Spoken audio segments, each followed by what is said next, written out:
What would you have me do? Just after I said, Stephanie, would you like some more Cabernet? Should I have said, excuse me? I have to call my mummy?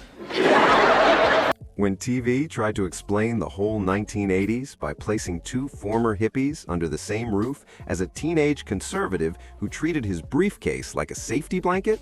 Because I would hate for people to view me as insecure.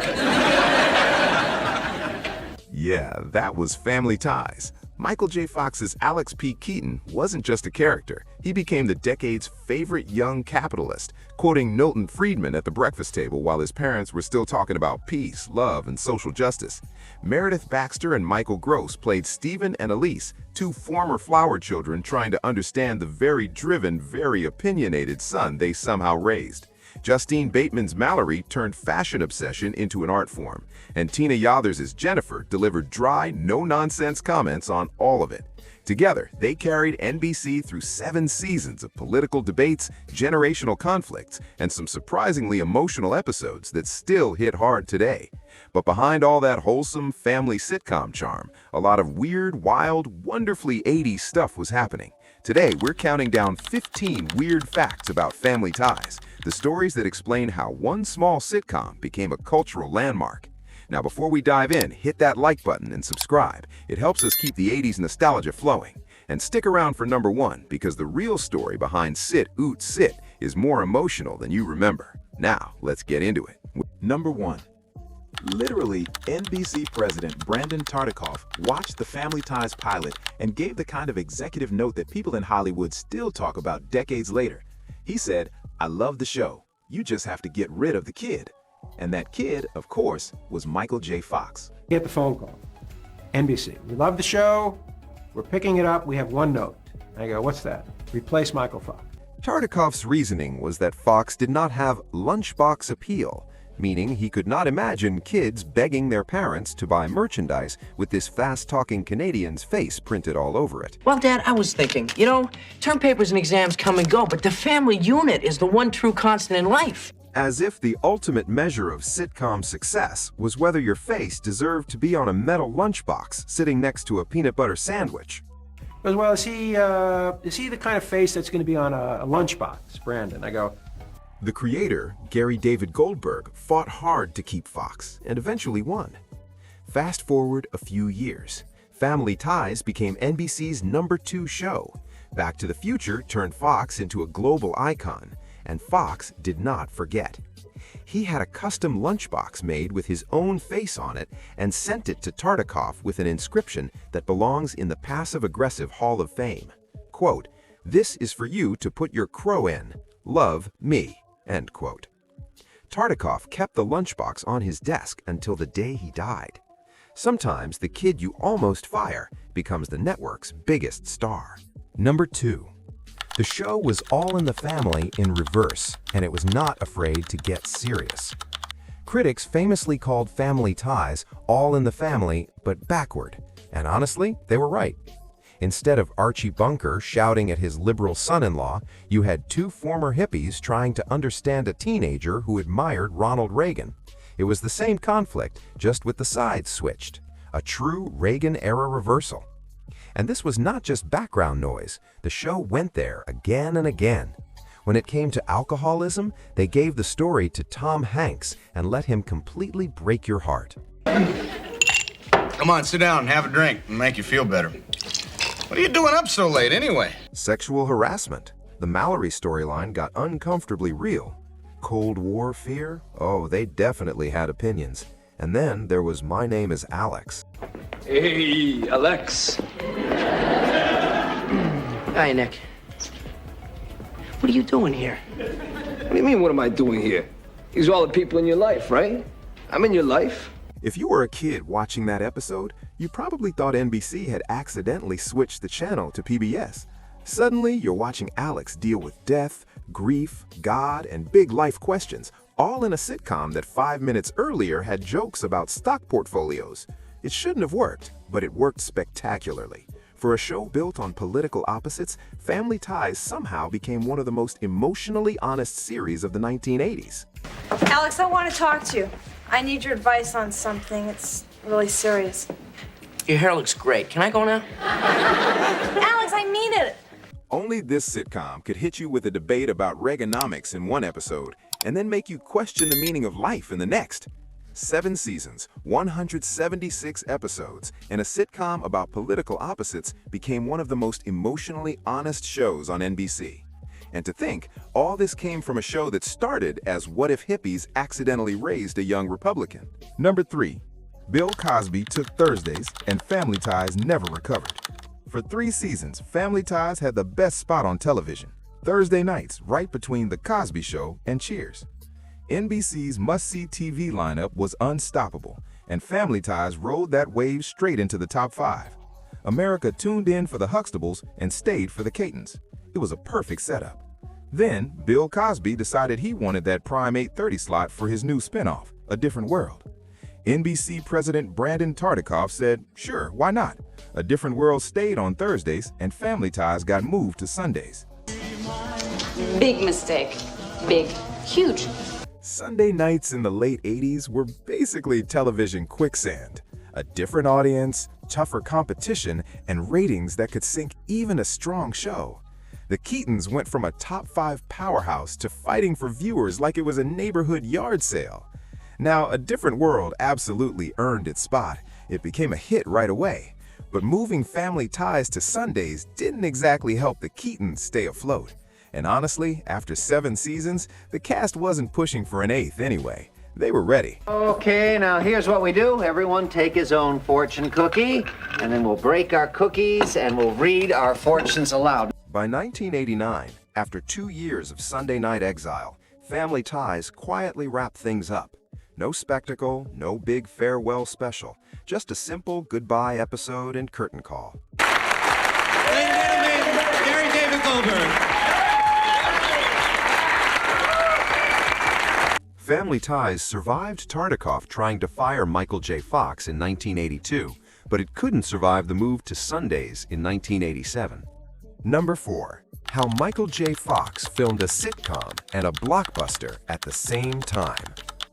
By 1985, Michael J. Fox was living every actor's dream and the kind of nightmare only an NBC contract could create.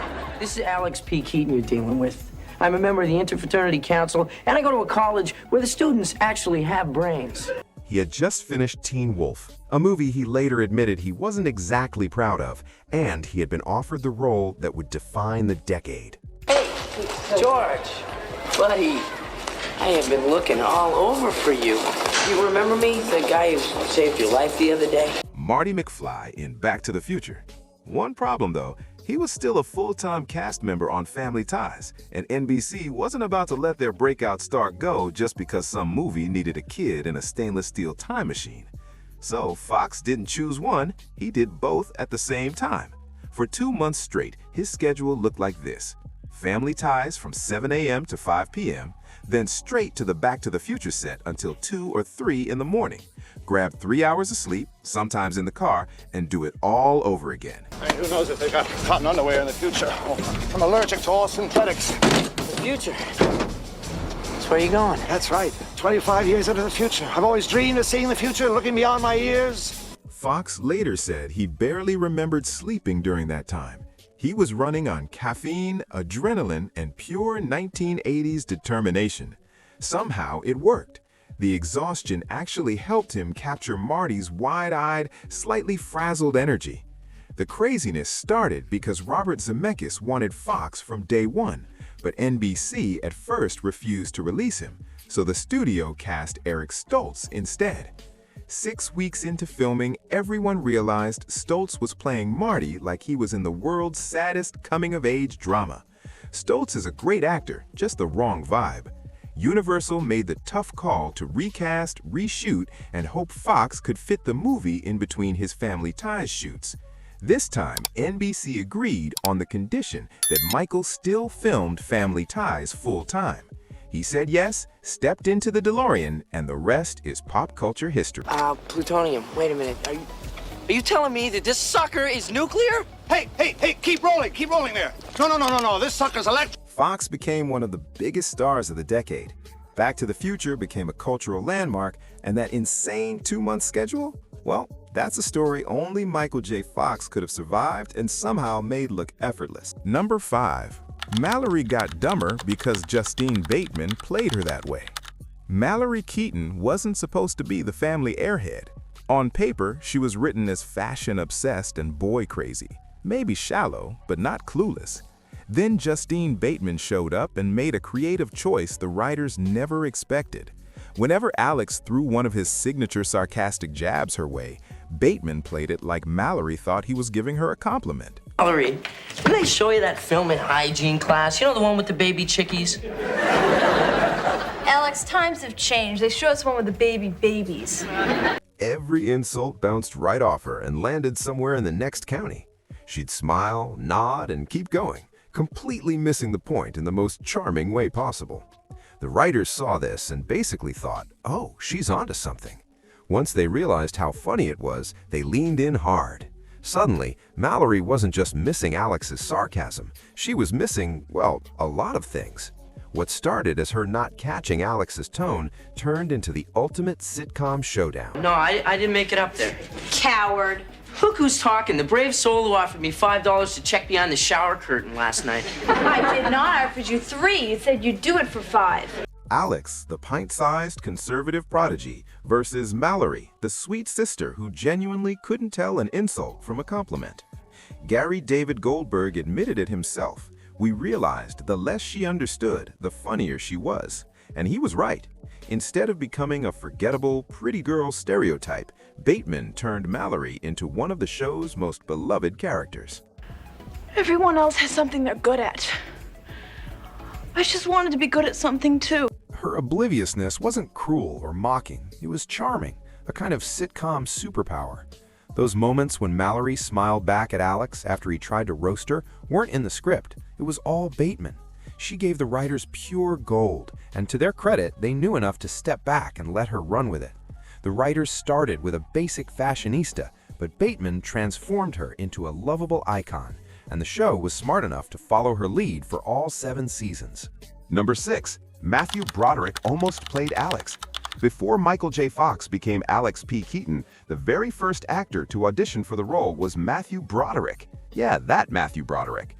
Creator Gary David Goldberg watched Broderick's tape and immediately thought, there he is, that's Alex. So Matthew was the first one to read for Family Ties, the part of Alex, and I said what any normal, I said, yes, get him a pen, let's make a deal. But Broderick didn't want to leave New York for Los Angeles. Giving up Broadway and bagels for smog and freeways didn't sound appealing, so he passed. Enter Michael J. Fox, whose first audition was okay. It wasn't terrible, but it wasn't amazing either, just enough to keep him barely in the running. He nailed it. He just played who he was. He played another side. He was Mike. And as soon as he left, I turned to Judith. But casting director Judith Weiner saw something the others missed. She pushed hard for a second look. Fox came back, and this time he lit up the room. Fast talking, perfect timing, and that little glint of Keaton arrogance that made him irresistible. Maybe if we set Ted up in a glass booth, he wouldn't infect. Come on, Alex, I'd be good. Broderick stayed in New York and built an iconic film career of his own. Hello, may I help you? You can sure as hell try. Hi, I'm Abe Froman. Party of 3 for 12. Fox went to L.A., became America's favorite teenage Republican, a basketball-playing werewolf, and eventually traveled back in time in a DeLorean. In the end, everyone ended up exactly where they were meant to be. Broderick got the movies, Fox got the sitcom, and Family Ties got its Alex P. Keaton, played by the only actor who could have made him unforgettable. Number 7. The show was based on Gary David Goldberg's real life. The Keatons weren't fictional, they were Gary David Goldberg's actual family, with the serial numbers filed off for NBC. Goldberg and his wife Diana were real hippies. They hitchhiked around the world, lived in communes, and ran an organic daycare in Berkeley. Goldberg's philosophy is gradually pervading the studio. So we're in the second year now here of the daycare center, which is really nice. They checked every box on the 1970s counterculture bingo card. They believed in peace, love, and questioning authority. Then they had kids, and as their children grew up, and as their friends' kids grew up, they discovered something shocking. These ex-flower children weren't raising many activists. They were raising capitalists. I won't stand for this. This is a travesty. This is a sin against capitalism. Goldberg watched his liberal friends struggle with conservative kids who cared more about stock portfolios than saving the whales. It was happening at every dinner table in Berkeley. The birthplace of the free speech movement was now producing teenagers who admired Ronald Reagan. Goldberg later admitted the show came straight from his own dinner table. The arguments, the confusion, the "how did we raise this kid" panic. His real kid didn't quote Milton Friedman at breakfast, but the spirit was there. It turned out that watching ex-hippies try to understand their Wall Street Journal reading son made for great television. The Keatons argued about politics every week for 7 seasons, and somehow that became comfort viewing for millions of Americans and one show creator. Number 8. The not very romantic beginning of a famous couple. When Tracy Pollan joined Family Ties in 1985 as Ellen Reed, Alex's smart, no-nonsense girlfriend, her first impression of Michael J. Fox was, let's just say, not love at first sight. Over the years, Pollan has described Fox as funny but very cocky when they first met. Translation, she thought he was a little full of himself, but that feeling didn't last. Once they actually started working together, she realized Fox wasn't arrogant. He was just that fast, that sharp, and that good at what he did. They had chemistry, sure, but both were in relationships at the time, so things stayed completely professional. Alex, I've never met anybody like you. You come on like some pompous, arrogant, obnoxious guy. And underneath that, there's this wide-eyed child, completely innocent and naive. Oh, is that sort of a compliment? 2 actors in the 1980s not dating their co-stars right away? Truly a sign of the times. A couple of years later, they reunited while filming Bright Lights, Big City, and this time, sparks were real. They married in 1988, built a family together, and through 4 kids and Michael's very public battle with Parkinson's, they have stayed strong for more than 3 decades. In Hollywood, where most relationships don't even last through the press tour, that feels almost mythical. Not bad for a romance that started with Tracy Pollan thinking, wow, this guy. It turns out the guy she once thought was full of himself is still the one making her laugh all these years later. Maybe that's why it worked. All right, we're going to take a quick pause for the cause, because if you're enjoying this trip through the Keaton living room, hit like and subscribe. We've got more retro deep cuts coming your way every week. Now, let's get back to the countdown with Number 9. The theme song went through several artists before ending up as the final version. You know the song, that soft, romantic duet that made you feel warm and cozy about family, even if your real family dinners included arguing about Reagan, but it didn't begin that way.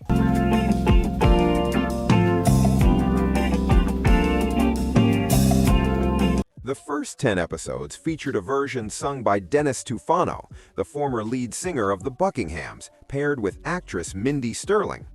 The producers hated it. Test audiences did not like it either, and the song that was meant to make America feel warm and cozy about family simply did not do that. I bet we've been together for 1,000,000 years. It did not have warmth or emotion, and it was missing everything a theme song about unconditional love should have.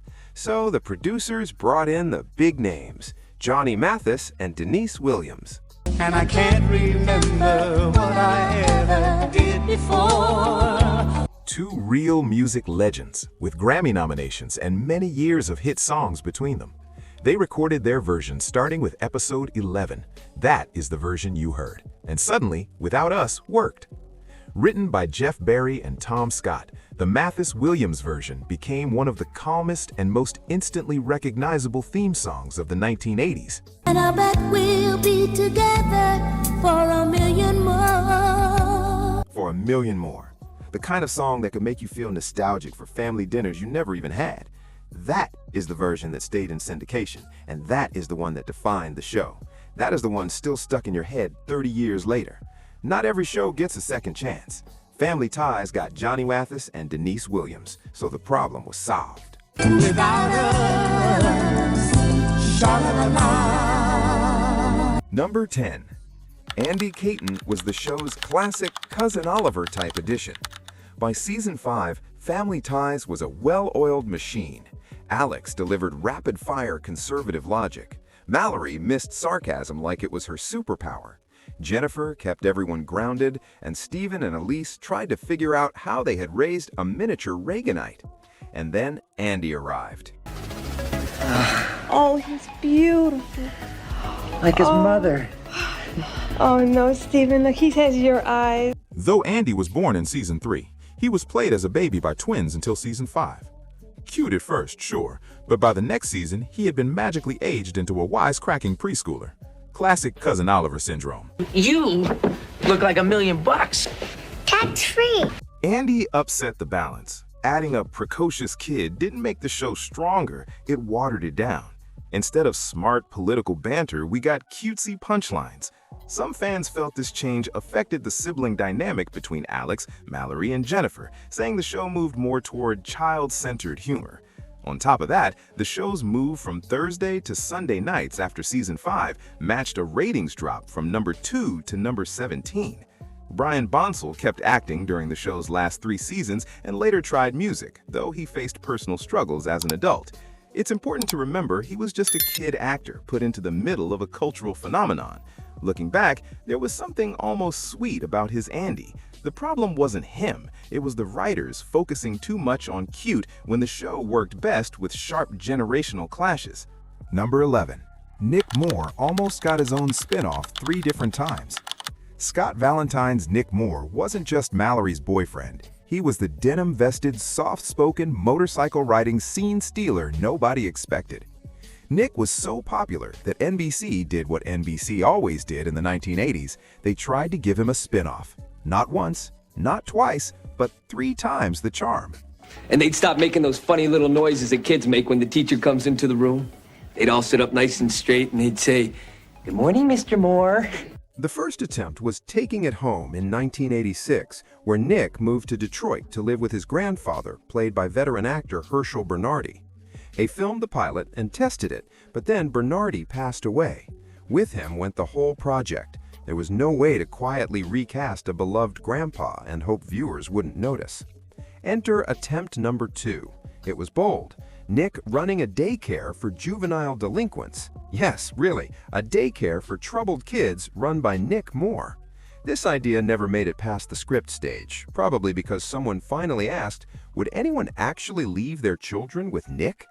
Then came attempt 3, The Art of Being Nick in 1987, a backdoor pilot that aired as a Family Ties episode. This time, Nick got a job at an art gallery run by a snobby bookstore owner, played by a pre-Seinfeld Julia Louise-Dreyfus.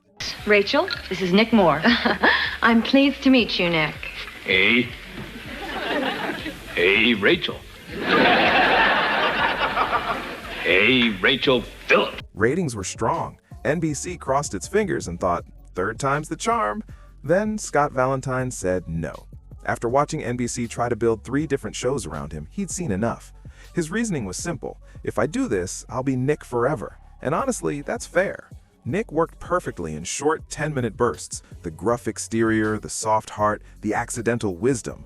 But a full series? 22 episodes a year of him? Hey, in the end, even NBC realized it. Nick stayed exactly where he belonged. Drop it in, stealing scenes, and riding off into sitcom history. Number 12. The show was a guest star factory before they became famous. If you ever rewatch Family Ties, keep your eyes open. The Keaton living room was basically a training ground for future A-listers. Tom Hanks appeared in 3 early episodes as Elise's alcoholic brother, Ned. Alex, what do you say we go make a beer run, huh? Uncle Ned, it's after 2. You know how to make a beer run, don't you? Just tickle him under his pop-top. A surprisingly serious performance just before Splash made him America's favorite charming everyman. Gina Davis appeared in 1984 as Karen, a completely incompetent housekeeper who couldn't cook, clean, or do literally anything, right? Can you cook? Cook? No. So, you have no experience, no references, and you can't cook. That's right. A few years later, she would be nominated for an Oscar. That's quite the glow-up. And long before she was Monica Geller on Friends, Courtney Cox played Alex's girlfriend, Lauren Miller, for 19 episodes between 1987 and 1989. Tabloids guessed at a real-life romance between Cox and Fox, but by then, Fox was already with Tracy Pollan. Nice try, tabloids. Wrong story. The bench was deep.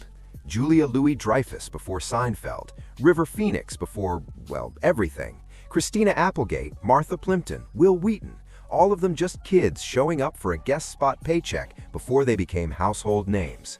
Got it! Okay, the rest of you watch me! Okay, Keaton, hands! Okay! All right, Betty, bye! Family Ties was kind of like Hollywood's unofficial audition room. If you had a crush on someone in the 1990s, chances are they walked through the Keaton house in the 1980s first.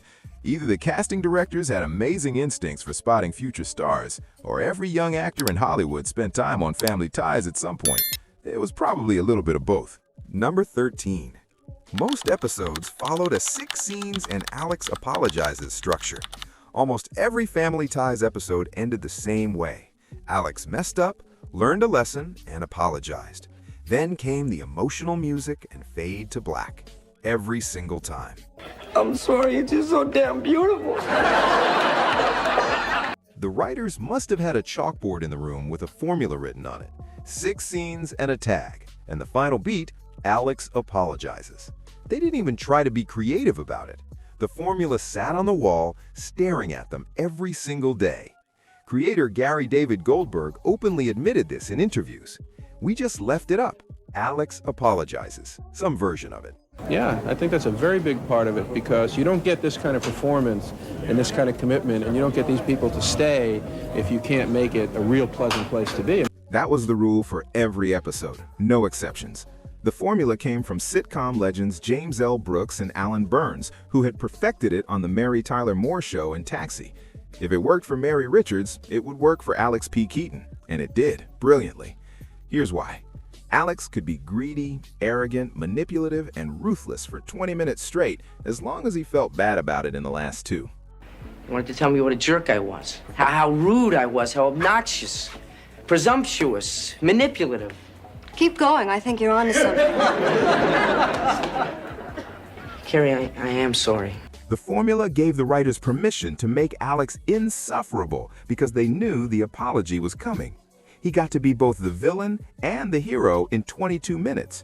Alex could scheme his way through an entire episode, treating his family like obstacles on his path to wealth and success, and America forgave him every time, as long as he realized he was wrong before the credits rolled. It turns out you can get away with almost anything if you apologize with the right background music. Family Ties proved it 176 times. Number 14. The show brought back a 5-year-old flop song and made it number 1. In 1981, Billy Vera and the Beaters released At This Moment, a romantic ballad that was sweet, soulful, and completely ignored by the public. The song barely reached number 79 on the Billboard charts, and then disappeared because nobody cared and nobody remembered. Billy Vera went back to playing in bars. Life moved on and the song was forgotten. And then, in 1985, Family Ties.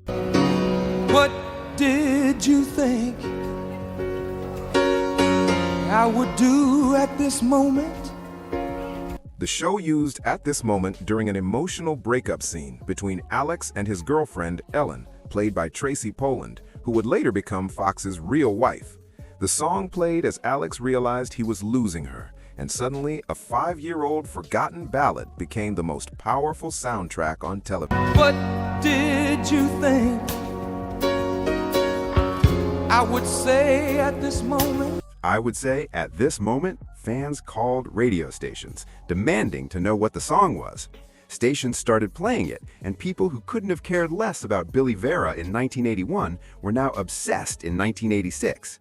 Rhino Records, smelling money like sharks smell blood, re-released the single in January 1987, 6 years after its original failure. At This Moment hit number 1 on the Billboard Hot 100. Billy Vera was 42 years old. Most musicians' careers are over by then. His hadn't even started yet. All because a teenage Republican had a breakup scene on Thursday night television. Number 15. Sit Ubu Sit was a real dog and a real loss. If you grew up watching Family Ties, Spin City, or anything Gary David Goldberg worked on, you've heard this hundreds of times. Sit Ubu Sit. Good dog. Ubu Sit. Good dog. That wasn't just branding. That was Goldberg honoring his black lab, Ubu Roy, who had been his travel companion while hitchhiking around Europe during his college years. Because, of course, the guy who created a show about ex-hippies was an actual ex-hippie with a dog named after a French absurdist play. When Goldberg started his production company for Family Ties, he called it Ubu Productions and put that photo on everything. The closing tag became iconic, Goldberg's own voice saying the line, followed by a bark. Well, a sound effect bark. Sit, Ubu, sit.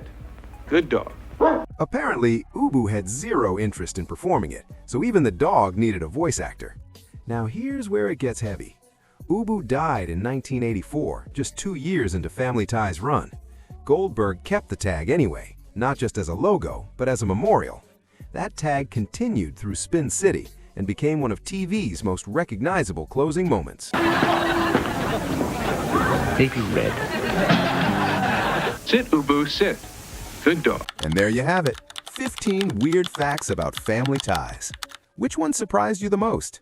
Drop your favorite fact in the comments below, because we read them all, even the ones swearing that I'm AI, which I'm actually not, okay? I'm letting you know now, this is a real person. Don't forget to like, subscribe, and stick around for more nostalgic dives into the shows that defined growing up in the 1980s. Until next time.